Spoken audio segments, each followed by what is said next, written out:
quiero hablaros. El propósito...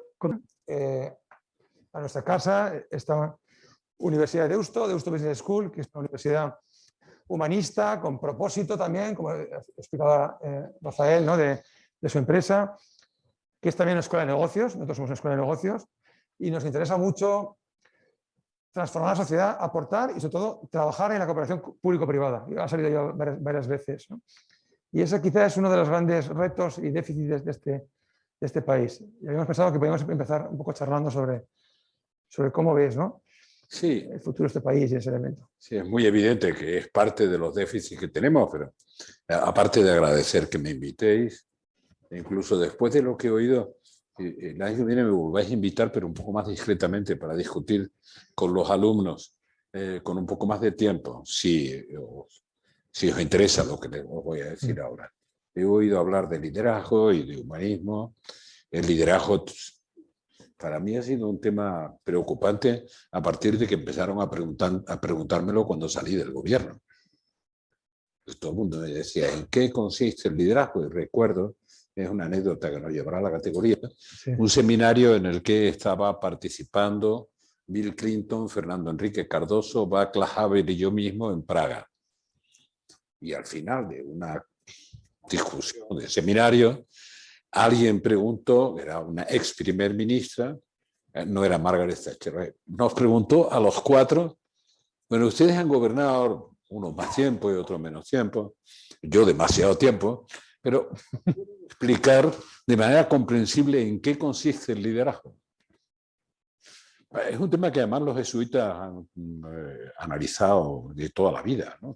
Digo, yo la verdad es que tuve una muy buena oportunidad porque a mí me lo habían preguntado ya tantas veces que al final había hecho mi esquema de reflexión. Y es verdad que es aplicable el liderazgo, bueno, primero para el bien y para el mal, pero es aplicable a lo público y a lo privado, que es lo que me interesa destacar. Y ahora en esta sociedad que estamos viviendo, desde el punto de vista político, se puede contraponer con claridad y con el riesgo que vivimos en la sociedad en su conjunto, el liderazgo democrático versus el caudillismo populista. En contra de estos que parecen los que nos van a liberar de no sé qué cosa. Estos simplificadores de las respuestas, que como las respuestas a los problemas complejos nunca son simples, siempre son complejas, necesitan una respuesta simple y un culpable al que señalar. Pues si no, cuando le falla la respuesta se le acabó el argumento. Entonces, me interesa mucho el tema del liderazgo y me interesa mucho la relación público-privada. Hace mucho tiempo llevo 25 fuera del gobierno, hace mucho tiempo, después de visitar el Silicon Valley y otros lugares, hice algunos trabajillos, por ejemplo, aprender a emprender. Aprendizaje y emprendizaje, aprender con un propósito. Y desde luego tuve que responder a lo del liderazgo, que no me resisto a recordar algunos de los elementos básicos. Un líder es aquella persona que tiene un proyecto y tiene un proyecto con el que se compromete a medio y largo plazo, lo cual no quiere decir que tenga que ser rígido, y que es tanto más creíble cuanto menos mercenario sea. Yo me comprometo con un proyecto porque creo en él, no por lo que voy a recibir a cambio, sino por su carácter no mercenario.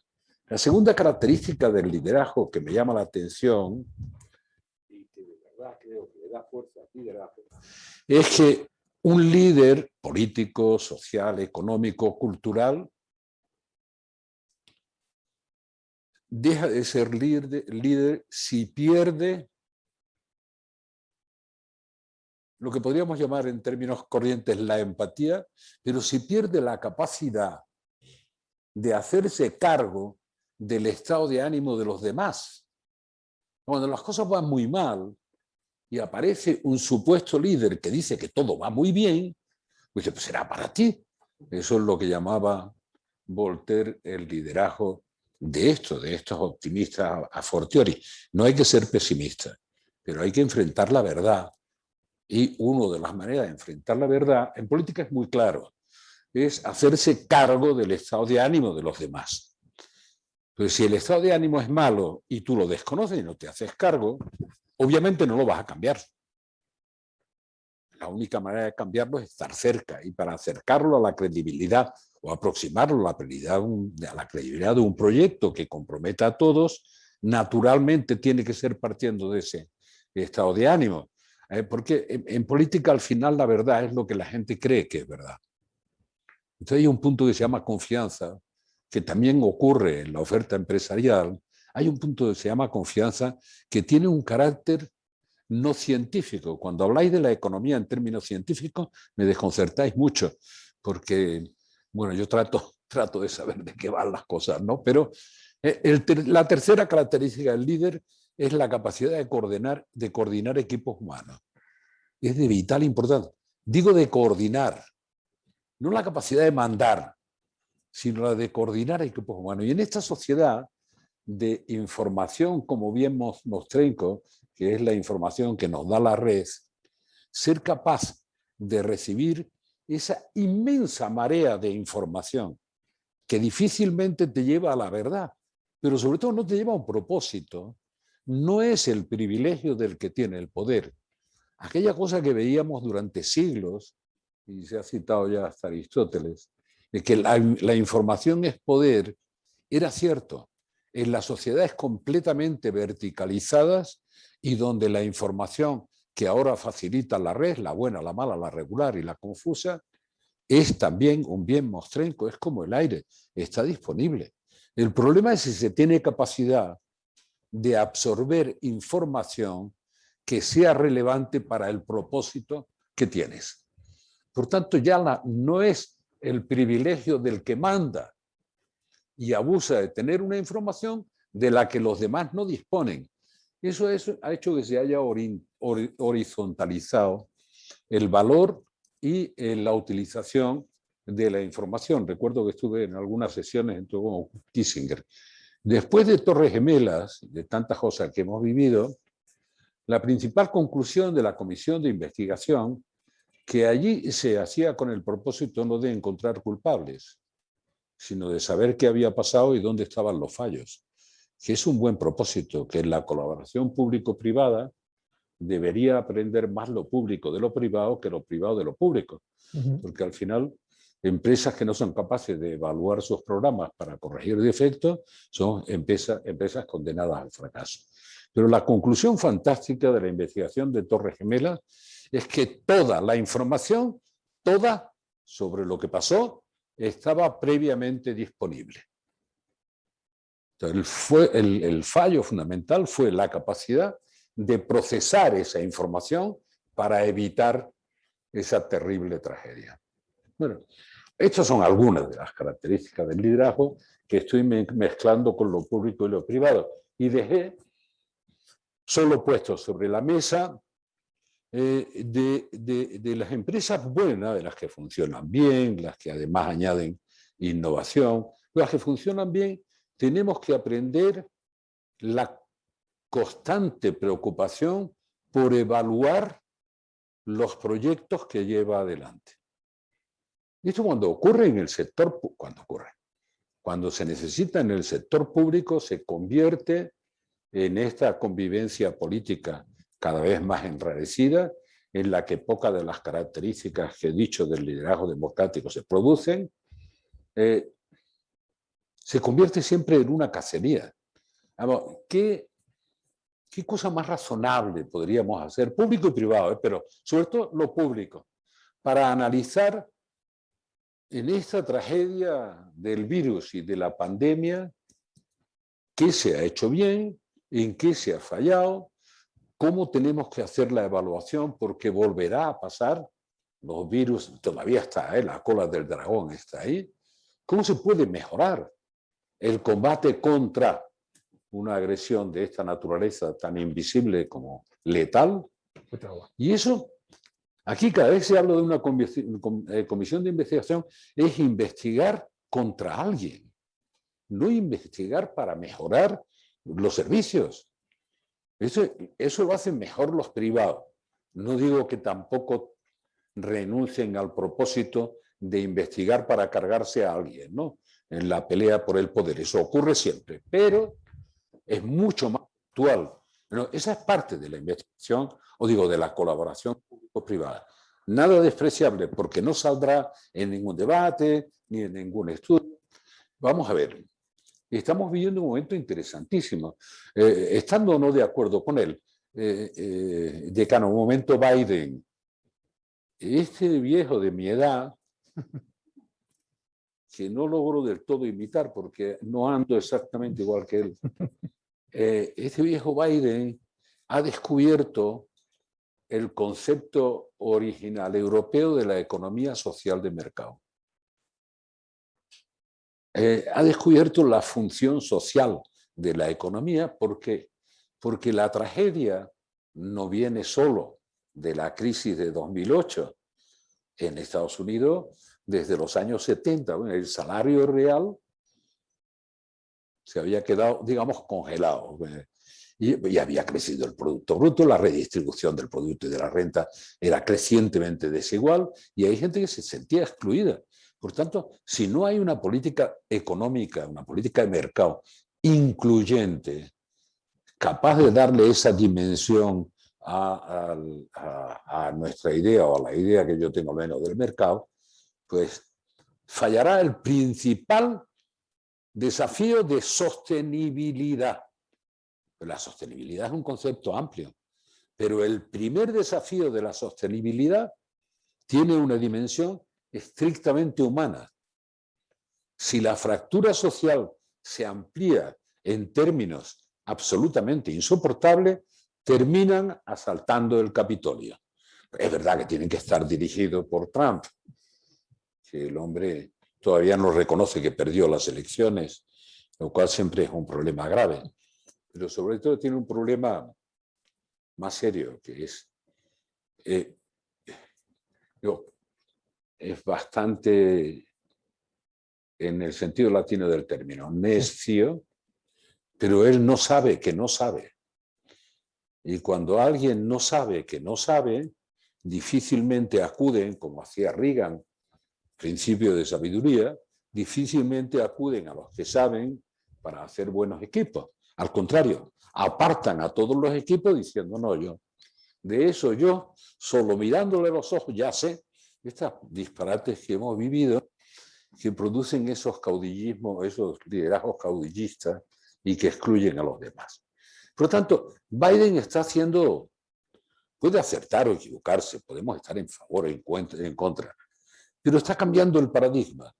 Y paradójicamente está cambiando un paradigma que se inventó en Europa, la dimensión social de la economía de mercado. Que asumirá riesgos, sin duda, ha hecho otra revolución, esta mucho más silenciosa porque se calla sobre todo, y es que no cree que sea necesario el tuit 20 veces al día para gobernar. Así que lo que hace es plantear políticas. Y ha puesto a trabajar a los periodistas para que analicen políticas. No lo que dice el tuit, sino las políticas. Ni siquiera para analizar las mentiras del tuit, que yo alguna vez te digo, cuando se miente todos los días, varias veces, es muy divertido analizar las mentiras y publicarlas. Incluso da beneficios para los periódicos que en Estados Unidos estuvieron dispuestos a hacerlo. Pero cuando se repiten muchas veces las mentiras se banalizan y valen tanto las mentiras que son de repercusión gravísima como las mentiras inocentes. Por tanto, vamos a ver, esa es la reflexión más relacionada con el liderazgo. Vamos a ver, no vamos a sobrevivir a este cambio de era, a estas crisis que se encadenan unas a otras. Hemos hablado de la de 2008-2009 y de la del coronavirus, ¿no? Pero no sé si recordáis qué pasó en el 98, aquella que parecía periférica, ¿no? Yo decía, pero periférica, pero no, es que no afecta a los países centrales.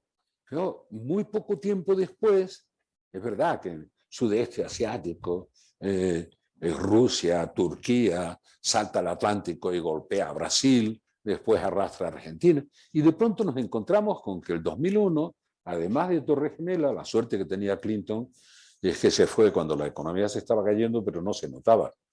Pero, y llegó, yo se lo hacía muchas veces esa broma, llegaste cuando la economía estaba creciendo, pero todavía no se notaba.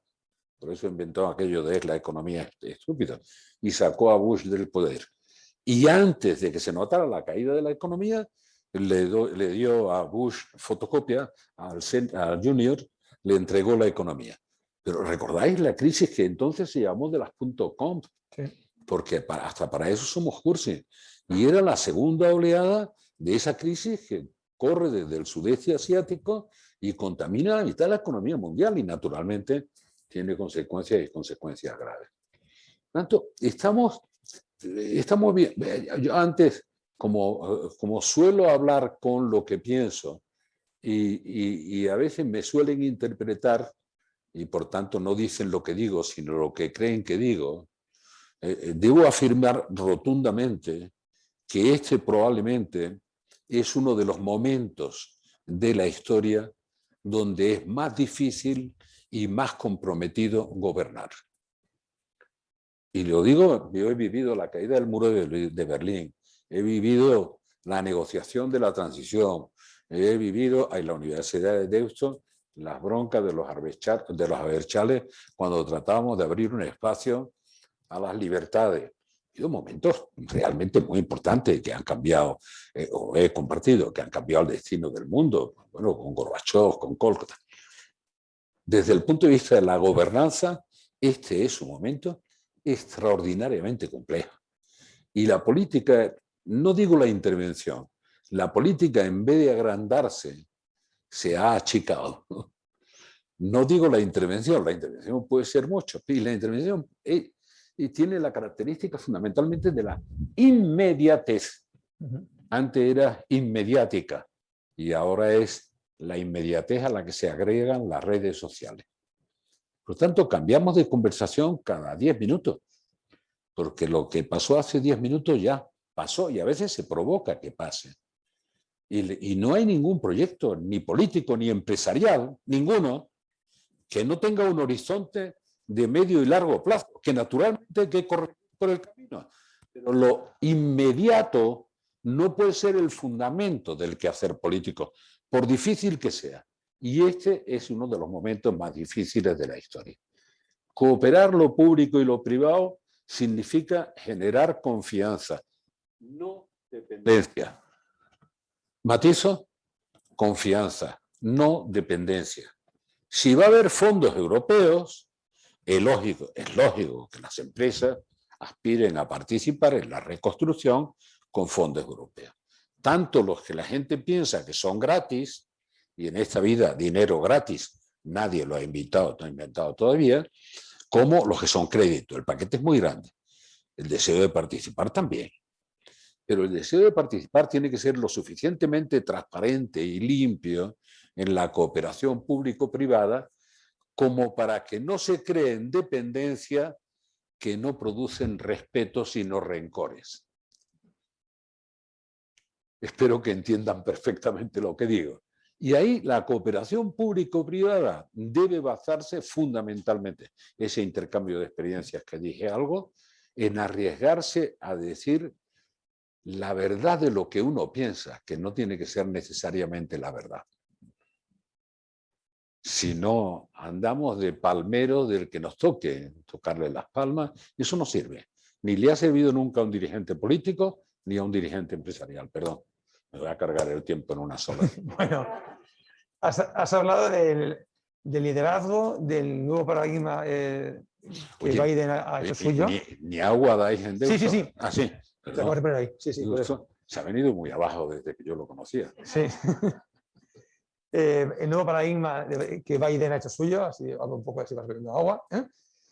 También de cómo cooperar público-privado. Y en Europa, o sea, ¿cómo ven las cosas en Europa? ¿Ves que, porque yo te he escuchado hablar últimamente de, no tanto de la crisis de la democracia, pero como si un desgaste en las instituciones, el populismo, el incumplimiento de las reglas. ¿Crees que en Europa estamos haciendo las cosas mejor, peor?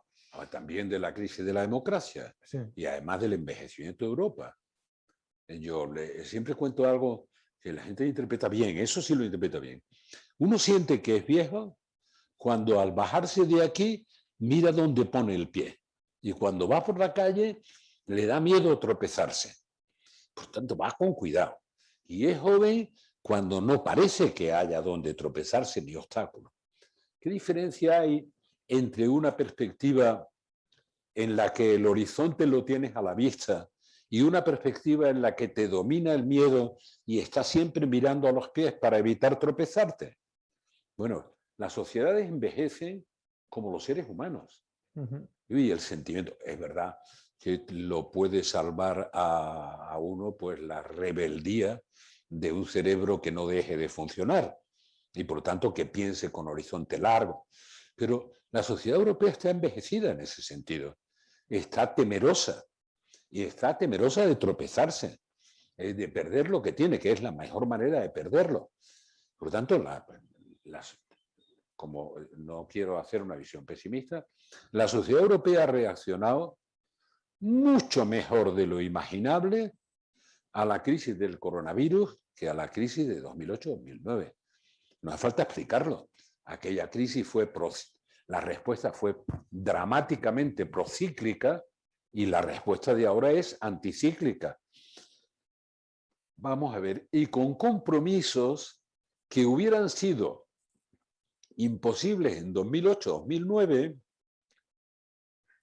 no solo por la actitud de entonces, sino porque una desgracia para todos como el Brexit, para todos digo, incluido Gran Bretaña, si no hubiera ocurrido, probablemente tampoco hubiéramos tenido emisiones de deuda como las que ha hecho la Unión Europea.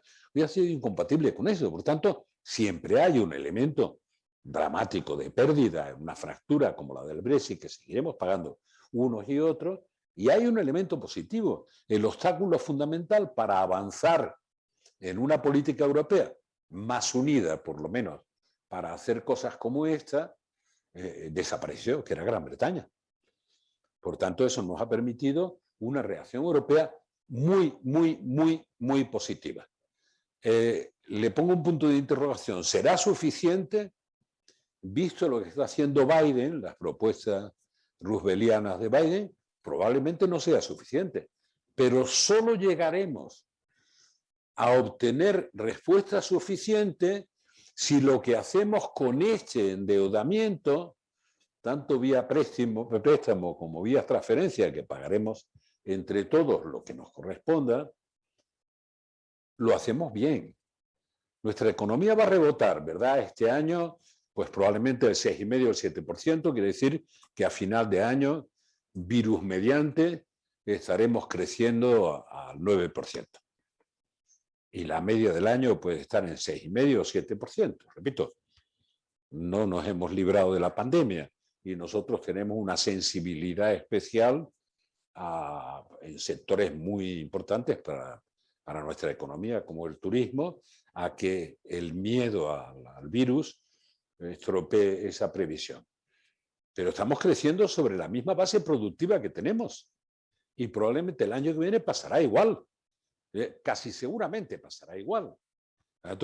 El que reboten distintos balones que están aplastados bajo el agua en la piscina, simplemente porque le han quitado el pie y salen a la superficie, es una cosa, y otra cosa es que iniciemos de nuevo público-privado una profunda transformación de nuestro aparato productivo y de nuestra administración pública. Yo no quiero olvidar, pues no sé por qué se olvida. Bueno, no, ha desaparecido el debate político de verdad. O sea, el Parlamento hace tiempo que renunció al debate político para utilizar la pura descalificación, la palabra gruesa. Pero nosotros todavía no hemos analizado que tenemos fondos europeos sin utilizar, no de los nuevos, de los que hace cuatro años deberíamos haber utilizado. No, si viene una oleada fuerte de fondos, hay que pensar qué aparato administrativo tenemos capaz de gestionar esos fondos y sobre todo capaz de gestionarlo en los compromisos públicos privados. ¿Alguien se atreverá a reconocer una mayor eficiencia en el uso de los recursos en la colaboración público-privada de parte de los privados? No es una apuesta por la empresa contra lo público, es ridículo, no es eso. Es una apuesta por la eficiencia en el uso de los recursos, mirando al ser humano concreto, con políticas lo más transversales que uno pueda. Vamos a ver, un proyecto que apoyen el 60% de los representantes, de políticos y demás, o que llegue al 60% de las aspiraciones, y por tanto es un proyecto mucho más sólido que alguien salga diciendo yo he ganado por 100 o por 120%, pero los demás se oponen. Por tanto, pasado mañana, si hay un cambio, como se han opuesto, van a desmontar lo hecho. Por tanto, más que nunca necesitamos en la reconstrucción políticas transversales, no solo público-privada, sino de consensos políticos. Es imposible hoy hacer consensos políticos. Oigo decir disparates inmensos. He visto hacer consensos políticos a Fraga y Carrillo.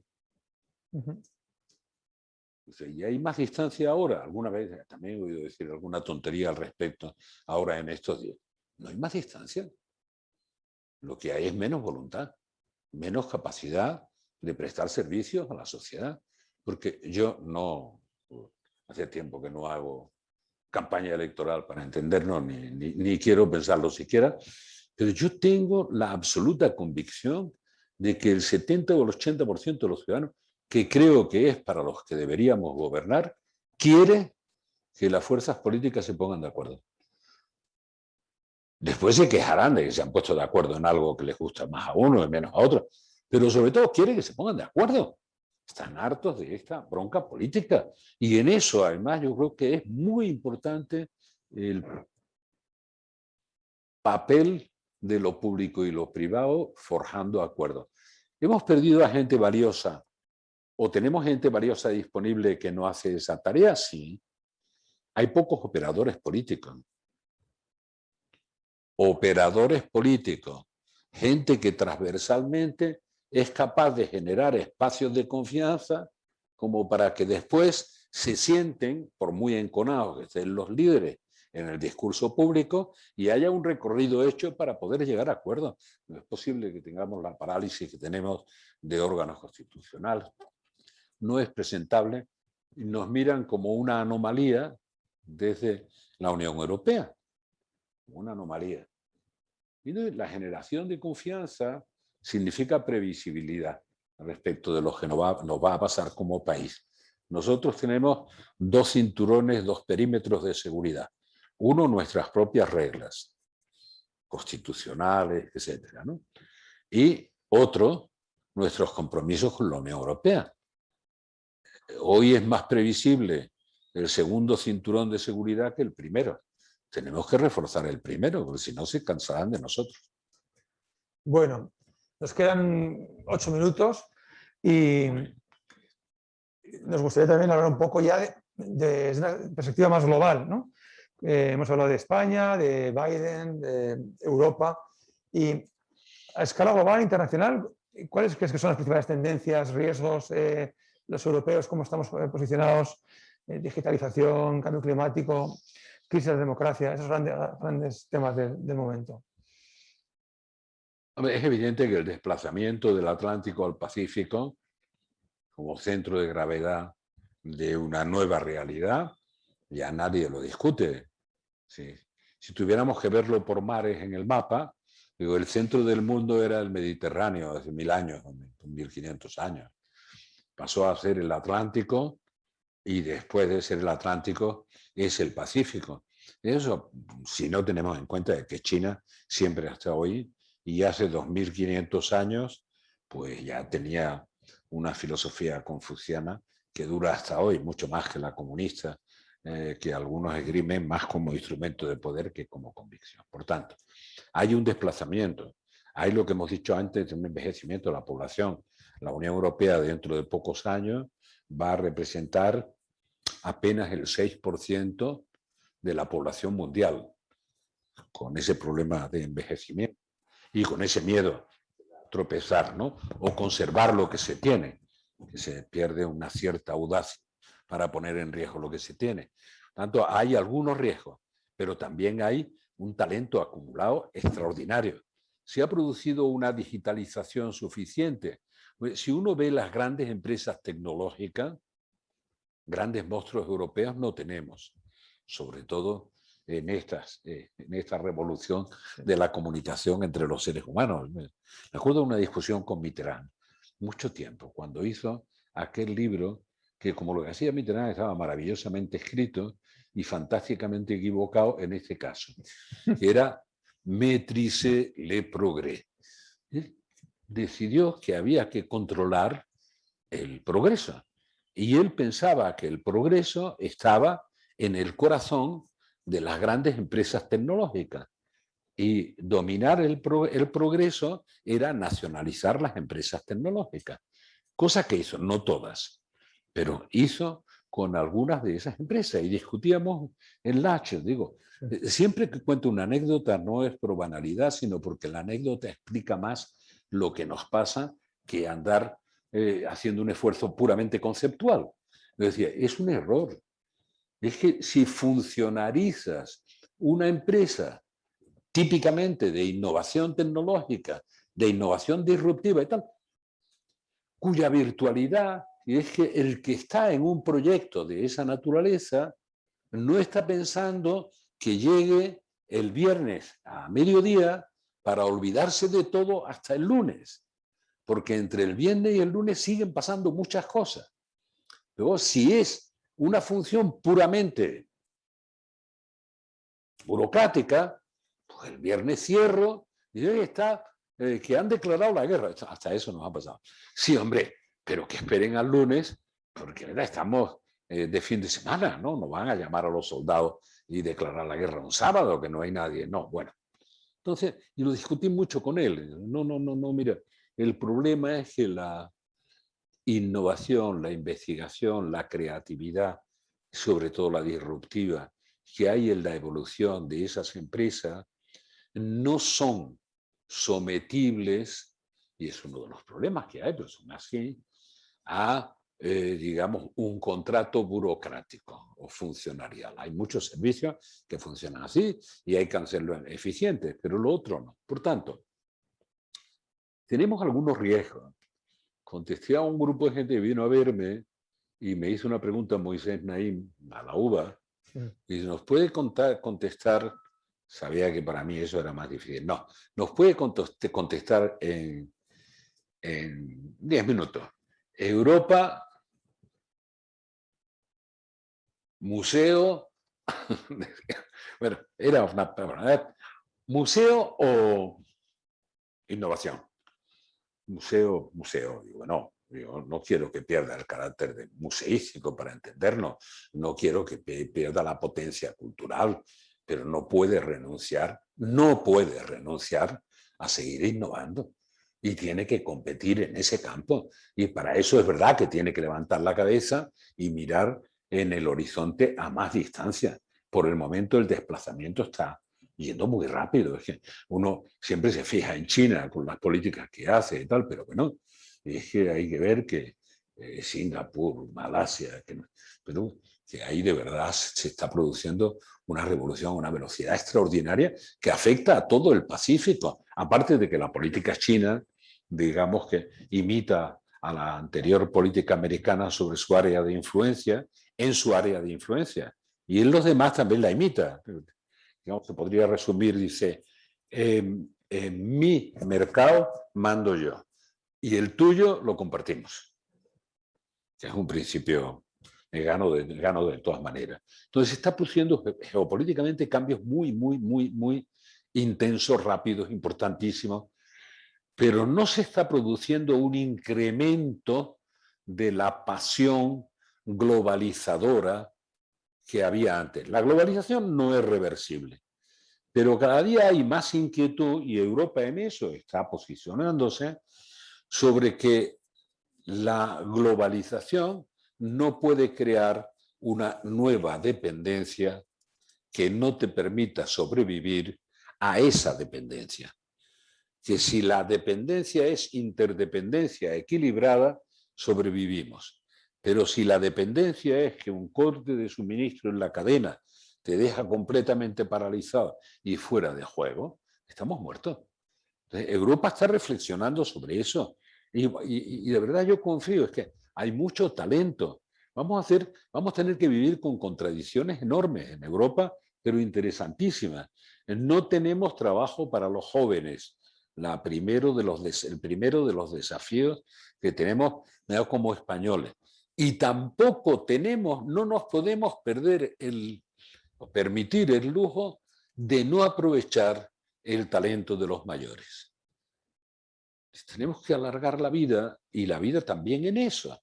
Pero es la primera vez, la broma sirve para entenderme, Sí. que los nietos enseñan a los abuelos. O que los hijos, cuando los padres son más jóvenes que lo que yo soy ahora, que los hijos ven cómo los padres son torpes manejándose, pues no son nativos digitales. Pero es la primera vez, lo comprende, es la primera de la historia que la educación no es una transmisión de cantidad y calidad de conocimiento, si es posible, mayor, acumulada históricamente y de la que dependen las nuevas generaciones. Lo que ha habido una disrupción tan importante con el proceso de digitalización, con el lenguaje digital y no analógico, que los jóvenes enseñan a los mayores. Como es la primera vez que eso pasaba en la historia, hay una desestructuración del ser humano como ser histórico. Dice, no tienen nada que enseñarme. Sí, claro, porque la única línea de continuidad debería ser un eslogan de los jesuitas. La única línea de continuidad entre esa disrupción de los nativos digitales respecto de los que somos nativos analógicos es la condición humana. Y la condición humana no está en la analogía o en la digital. Está en Aristóteles, está en Cervantes, está en Shakespeare, y con eso quiero terminar. Yo estoy en el Silicon Valley y arranqué, después de irme del gobierno, o de que me echaran, y después de 14 años, que hasta yo estaba harto de mí mismo, y lógico los demás también, empecé por el Silicon Valley y recorrí todos los continentes. En África tuve una de las últimas reuniones espectaculares, en Senegal, cuando estábamos en medio, porque era ya el 98, 99, en medio del azote de esa crisis financiera a la que he hecho referencia, y los líderes africanos estaban reunidos allí, y yo estaba tonto de mí, estaba analizando la evolución de los movimientos de capital, las crisis de tal, y uno de ellos me decía, pero si nosotros para no tenemos ni una crisis financiera, ¿quién va a pasar por África?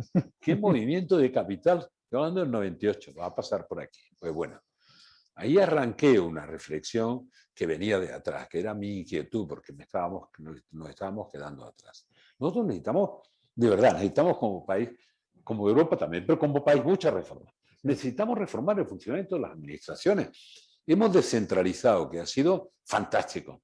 Hemos descentralizado el poder político. Y hemos entrado en la confusión de que descentralizar equivale a centrifugar el poder. Y que cada uno cree que gobierna un reino de taifa. Por tanto, no solo no aceptamos, o aceptamos más fácilmente la interdependencia global que la interdependencia próxima, que es absolutamente más evidente. Por tanto, Europa tiene que plantearse eso. Es más fácil llegar de lo local a lo global que de lo estatal o de lo europeo. Pero Europa es un invento fantástico. Es un espacio público compartido donde no se cede soberanía para que la use otro. Se cede para compartirla. Y compartir soberanía en multitud de materias. Yo introduje, aunque la idea era italiana, la ciudadanía europea.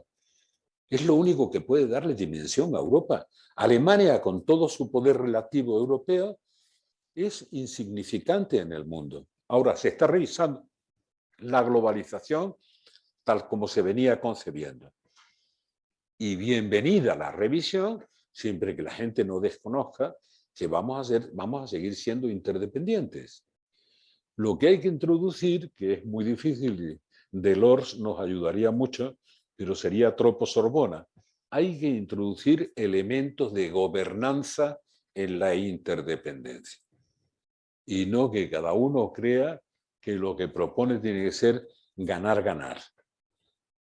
No, eso no es posible. Es ganar, compartir. Europa está en un desafío arriesgado, ya lo repito. Bueno, no solo nosotros, es muy joven la sociedad latinoamericana. Curiosamente son el 8% de la población mundial.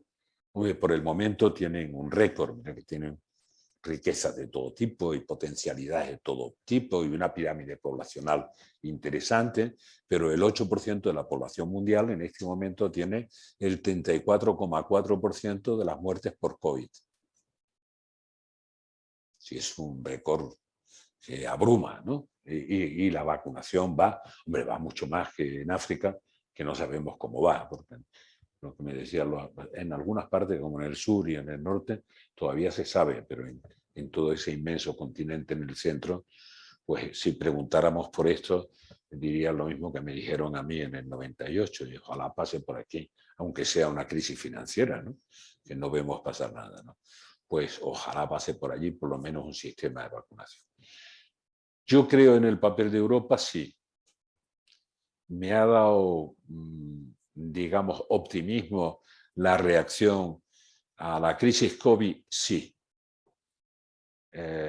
Seremos capaces de responder de verdad para que ese optimismo se transforme en lo que tiene que hacerse. Es una reforma y para nosotros las reformas son reformas del funcionamiento de las administraciones públicas. Y espero que alguna vez se comprenda, yo que soy absolutamente analógico y nada digital y que tengo que traducir, como si tradujera de una lengua completamente distinta, pero espero que alguna vez se comprenda que la comunicación, que es lo que importa, que la lengua, el lenguaje comunicacional de lo digital, no es la informatización de los procesos que se están haciendo en las administraciones, porque si no se comprende que detrás de eso hay un lenguaje comunicacional, es decir, aprender a hablar, aprendemos todo de manera natural. Aprender lengua y utilizar la riqueza del lenguaje es otra cosa. Por tanto, nosotros la digitalización, por el momento, presumimos de estar muy informatizados. Pero claro, gente de buen nivel intelectual, cuando llega a un aeropuerto y le dicen que presente la QR, dice, mande la QR. Claro, entonces, algunos estamos empeñados en participar en eso, en code.org, para que los niños de las escuelas, sobre todo los niños más desfavorecidos, aprendan en qué consiste el lenguaje de la programación, no que se hagan programadores, en qué consiste el lenguaje de la programación para que sean capaces de seguirlo. Bueno, estoy siendo ya muy pesado, nos vamos a ir con vientos y cuando queráis, me encantaría hacer una tenida con los alumnos el año que viene, cuando queráis, sin problema. Procuraré no ser muy impertinente, pero lo que pienso lo